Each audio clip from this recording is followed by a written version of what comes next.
Imagine this. You're in prison, okay, facing certain death, maybe even tomorrow, Yeah. and your closest friends show up. They've got money, a whole escape plan ready. They're willing to risk absolutely everything to get you out. Mm-hmm. What do you do?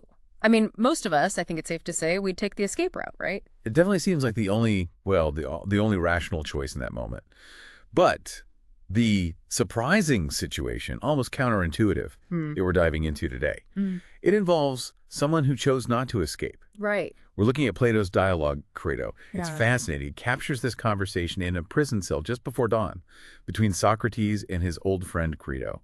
And the timing is just Okay. crucial, isn't it? This fatal ship from Delos, it's expected at like any minute. Exactly. And its arrival means Socrates is scheduled to die the very next day. So our mission here really is to get to the heart of why. Why did Socrates refuse this clear chance to escape? What were his reasons? In the deep ones presented in this dialogue. And what do they tell us about his whole philosophy? His ideas on justice, obligation, his relationship with the state. Yeah, we need to unpack the arguments. Crito brings these powerful points, obviously coming from deep friendship, real concern. Definitely. And then we need to dig into Socrates' response, which just cuts right to the core of his philosophy. It's this fundamental conflict, isn't it, between survival and principle. Let's set the scene a bit more. Crito gets to the prison cell, and Socrates is actually asleep. Which Crito finds incredible, given everything. Right. He's there before dawn because word has just hit Athens. People saw the sacred ship, the one returning from Delos. And that ship's return is the signal. It means the execution, which was postponed, can now proceed. It's likely happening tomorrow. Time is absolutely running out, so Crito isn't just there for a final goodbye. No. He's on a mission. He has to convince Socrates to escape. And he comes armed with a whole list of reasons why this might happen. Now, And his arguments, they feel so human, so relatable. First off, Crito is genuinely worried about reputation, their collective reputation. He tells Socrates, look, if you die now, people who don't know us well, the opinion of the many, they'll just assume that Crito and the friends were too stingy, or maybe too cowardly to save you. they'll think they had the money, the means, the chance, but just valued their own comfort or maybe their wealth more than Socrates' life. Exactly, and Crito sees this as a huge disgrace for all of them. Yeah, that concern for reputation, doxa, it's a huge motivator in the ancient world. Still is, really. Totally. And Crito makes it clear, friends are ready, they're willing, he's got money, Simmias the Theban brought a lot, others are ready to chip in. And they're ready to run real risks, too. Trouble with informers, maybe losing property, possibly worse. For them, saving Socrates is worth all that risk. He's even got the logistics planned out. Crito mentions friends up in Thessaly, Right. ready to welcome Socrates, protect him. He'd be safe there. And then Crito kind of hits hard. He brings up Socrates' own family. Oh, yeah, the children argument. Exactly.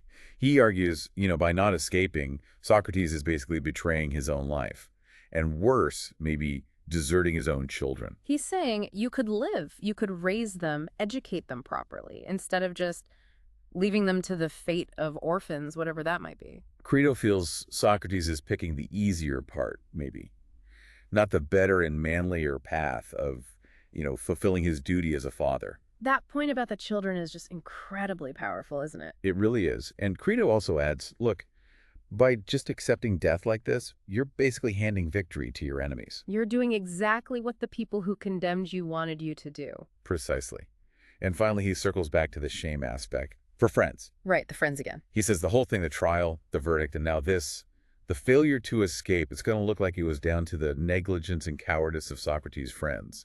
People will say they might have saved him. So he's really piling on the pressure. He insists escape is possible. We have to decide now, tonight. So yeah, Crito lays out this very practical, very emotionally charged case for escape. You've got friends, money, a safe place to go, reputation, the kids, not letting your enemies win. These are all really strong reasons. Anyone would feel the weight of them. But Socrates, his initial reaction is calm, almost dismissive of one key element Crito keeps bringing up. Which is? Crito's worry about the opinion of the many. Ah, yes. This is absolutely central to understanding Socrates. He just calmly reminds Crito of this principle they have apparently long shared. Which is? That you should always be guided by reason, by what's right, Yeah. and by the opinion of the skilled person, the wise person in any given matter, not by the shifting, often ill-informed views of the crowd, the multitude. But Crito pushes back, right? He says something like, but the many can kill us. Yeah, and that feels like a pretty solid point, doesn't it? I mean, if the crowd is You determined... can certainly hurt you or kill you. That seems undeniable. Socrates doesn't actually deny their power to kill, but he dismisses its ultimate importance. He argues the many can do neither the greatest evil nor the greatest good. What does he mean by that? He says they cannot make a man either wise or foolish, and whatever they do is the result of chance. So their power to take your life, while real, isn't the most important thing, metaphysically speaking. Not to the soul, anyway. So he's saying the fear of death or physical harm from the crowd, that shouldn't be the main driver of your decision. Exactly that. For Socrates, the absolutely crucial question right now isn't about the consequences of staying or escaping. It's not about reputation or money or even, tragically, the fate of his children. So what is it about? It's solely about whether the act of escaping in itself would be right or just. That ethical dimension for him, it just overrides everything else. Okay. So he's pushed aside the fear of the many. Now Socrates wants to get back to basics, back to some fundamental ethical principles they've apparently agreed on before. Yes. He needs to measure this escape plan against those core principles.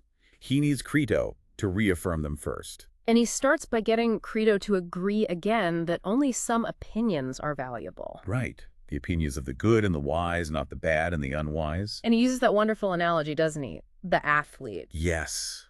It's so clear. An athlete training their body, they don't listen to just anyone shouting advice from the sidelines about diet or exercise. No, they listen only to their physician or their trainer, the expert. Yes, exactly. And if they disobey that one expert, what happens? They harm their body. Right. And Socrates applies this directly to ethics, to matters of just and unjust, good and evil. He says in these things, we should follow the guidance of the one man who has understanding, which really stands for reason, truth, wisdom itself. And disobeying that guidance? Injures that part of us, the soul, essentially, that's improved by justice and ruined by injustice. And Socrates argues this higher part, this moral core, is far more honorable than the body. It's more valuable. Okay, so that sets the stage. This leads them to restate some really core Socratic ideas, doesn't it? Bedrock principles. Yes, and they are crucial. They agree on these non-negotiables. First, one must never intentionally do wrong. Ever. Never intentionally do wrong. Okay. Second, one must never injure someone in return, even if they've injured you. No retaliation in kind. No returning injury for injury. Got it. Third, building on that, one must never do evil, period. Never do evil. And fourth, that doing evil to another person is injuring them. Okay, that links evil and injury. Which leads to the crucial conclusion for this whole argument. Yeah. Therefore, one must never retaliate or render evil for evil, no matter what you might have suffered yourself. Wow, that last one feels incredibly demanding, especially here, right? Never retaliate or render evil for evil. It is. And Socrates acknowledges it. He says, look, most people don't agree with this. This is not a popular viewpoint. But he checks with Crito. You still agree with this, right? We agreed on this before. And Crito confirms, yes, he still stands by it, despite everything. And this principle then becomes the lens, the standard against which the escape plan has to be judged. Exactly. Is escaping, even to save his own life from what he feels is an unjust sentence, is that act a form of doing wrong? Is it a form of returning evil for evil against the state, against the laws? Which brings us right to the absolute pivot point of the dialogue. With these principles locked in especially, that you must never do wrong or return evil for evil, Socrates asks Crito directly. Okay, so in leaving prison against the will of the Athenians, would I be doing wrong? Would I be wronging anyone? And specifically, he adds, would I be wronging those I ought least to wrong? Mm-hmm. And would I be deserting the very principles we just agreed are true? And Crito's reaction. He's floored. He's genuinely stumped at this point. He just admits, I cannot tell. All the practical arguments, the emotional pleas, they sort of evaporate in the face of this direct ethical challenge. Exactly. This is where the abstract principle meets the concrete reality of life and death. And because Crito can't say definitively if escaping is wrong or not, Socrates does something remarkable. He introduces this hypothetical argument. He gives a voice to the very thing he might be wronging. The laws and the government of Athens. He imagines them appearing before him. Standing right there in the cell. Yeah, to challenge his intention to escape. This personification of the laws. It's just incredibly powerful. rhetorically. It really is. And they don't mince words. The laws immediately accuse Socrates. By trying to escape, you are attempting to overturn us, the laws, and by extension, the whole state. How so? They argue, look, can any state survive if its legal judgments, its court decisions, have no force? If individuals can just decide to ignore them when it suits them? It would lead to chaos, anarchy. That's the implication. Then they launch into several lines of argument. The first one you could call the parental argument, or maybe master-slave. Okay, how does that work? The laws remind Socrates, we are responsible for your very existence. Our marriage laws allowed your parents to marry. Our system provided for your nurture, your education. The laws commanded his father to provide training in music and gymnastics. Exactly. So because of all this, they argue, Socrates is fundamentally their child and their slave, just like his ancestors were slaves to the state and its laws. Whoa, slave is strong wording. It is, and it means he's not on equal footing with them. He doesn't have the right to strike back at the laws or the country just because they seem to have wronged him in this one instance. So just like you wouldn't have the right to hit your father back if he punished you. Or revile your master. You certainly don't have the right to try and destroy the laws or your country in retaliation for a perceived injury. They're really elevating the state here. Massively. The laws explicitly state that your country is more to be valued and higher and holier far than mother or father or any ancestor. More reverence is due to the country than to family. According to this argument, yes, you must obey the city's orders, whether that's standing your post in battle or appearing in court or submitting to punishment. The only alternative is to try and persuade the city that its view of justice is wrong. But violence against the laws or just ignoring them? That's completely out. Absolutely forbidden by this logic. Yeah. Then, building on this, the laws introduce what many see as an early form of a social contract argument. A social contract. Yeah. Interesting. They point out, look, Athens offers freedom. Any Athenian, once they become an adult, can look around, examine the city, examine us, the law. And if they don't like what they see? They are completely free to leave. Take their property, go wherever they want. No one stops them. Okay. Freedom to leave. But the laws argue, if you choose to stay in Athens, having seen how it works, how judgments are made, then by staying, you are entering into an implied agreement, a tacit contract. An agreement to do what? To obey our commands, whatever we, the laws, order. And they add, we don't just impose commands rudely, we offer an alternative. Obey or persuade us that we are unjust. So, obey or persuade. But if you fail to persuade? Then you must obey, because you agreed to this by choosing to live here. And breaking that agreement now, by escaping, is a violation. And they single out Socrates, don't they? Oh, absolutely. They argue that Socrates, more than almost any other Athenian, has clearly demonstrated his acceptance of this contract. Why? Because he was the most constant resident. He lived there for 70 years. He rarely left the city. Barely ever. Yeah. Except for military service and maybe one trip to the Isthmian Games. He showed no real curiosity about other cities or their laws. He loved Athens, loved its laws. He raised his children there. Which the laws see as further proof. Yeah. Proof he was satisfied with Athens and its ways. He implicitly agreed to its terms. And they even bring up the trial itself again. Yes. It's a sharp point. They remind him. During your trial, you had the option. You could have proposed banishment as your penalty instead of death. But he refused. He explicitly chose death over exile. Exactly. Which, the laws argue, just further cements his agreement to abide by the city's judgment, whatever it turned out to be. He chose to stay and face the consequences under Athenian law. So to break that contract now, by running away, is a profound betrayal. They call it turning your back upon the compacts and agreements he made, not just in word, but in deed, by his whole life in Athens. Wow, that's a heavy argument. So they've established this fundamental obligation based on nurture and agreement. Right. And then the laws circle back to Crito's practical concerns of friends, the children, life in exile, but they reframe them completely. How so? They use them as reasons not to escape. Precisely. They address Crito's points, but from their perspective. First, harm to friends. Yes, escaping will likely harm your friends. They'll risk exile, losing their property. So escaping isn't just about Socrates. It puts his friends in danger? According to the laws, yes. Then, Socrates' own fate in exile. They paint a bleak picture. If he goes to well-governed cities like Thebes or Megara. Which were known for being orderly, maybe more so than Athens at that time. Right. He'll arrive there as an enemy, a subverter of the laws. His very presence will confirm his Athenian judge's verdict in the eyes of respectable people elsewhere. How could he even talk about virtue or justice without seeming like a total hypocrite? That's a damning point. What about Crito's idea of Thessaly, a more freewheeling place? The laws are utterly scornful of that idea. They say, sure, maybe you'll get a laugh there initially. People might find your escape story amusing. But you'll end up living shamefully. Oh. As a flatterer of all men, a servant of all men, just trying to get a dinner. You'll have abandoned all your fine sentiments about justice and virtue just to survive physically. Is that the life he wants? Doesn't sound very Socratic. Not at all. Then they tackle the children argument again, taking them to Thessaly. You deprive them of their Athenian citizenship, a huge deal back then. And leaving them behind.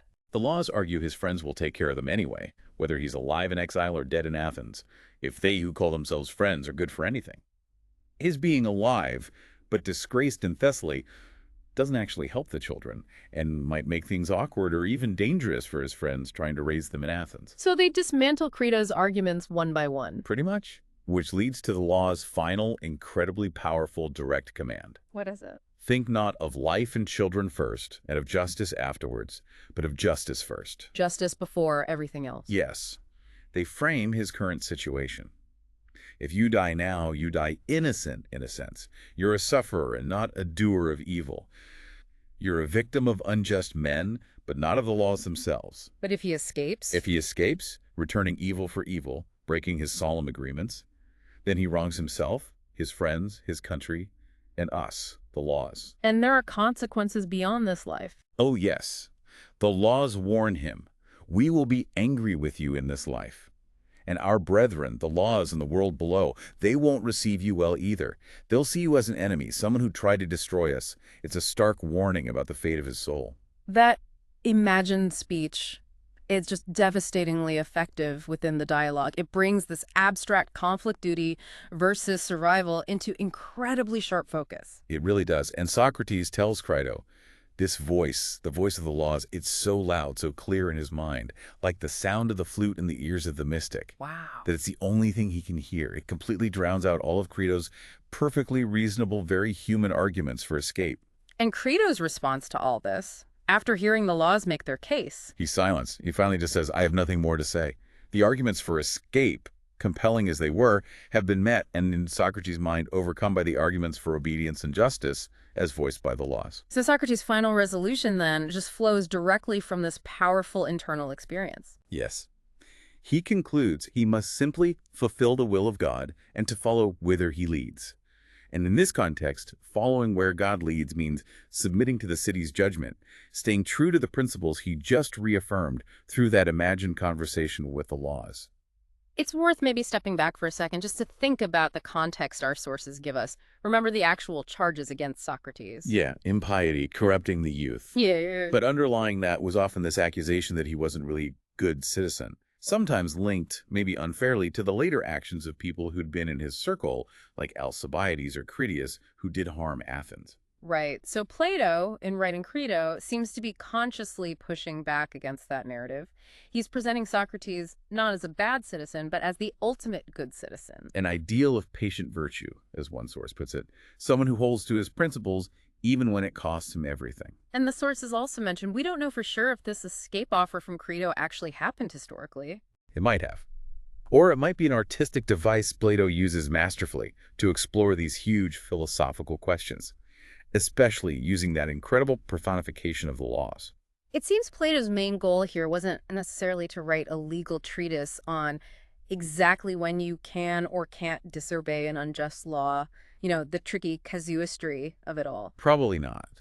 It seems more about showcasing Socrates' character, his unwavering commitment to his core belief that doing injustice harms your own soul, which is the worst harm possible, and that returning evil for evil is never the right path. He shows Socrates living that principle right up to the end. Even when death is the price. So, when faced with that stark choice, escape in life or stay and die, Socrates chose death.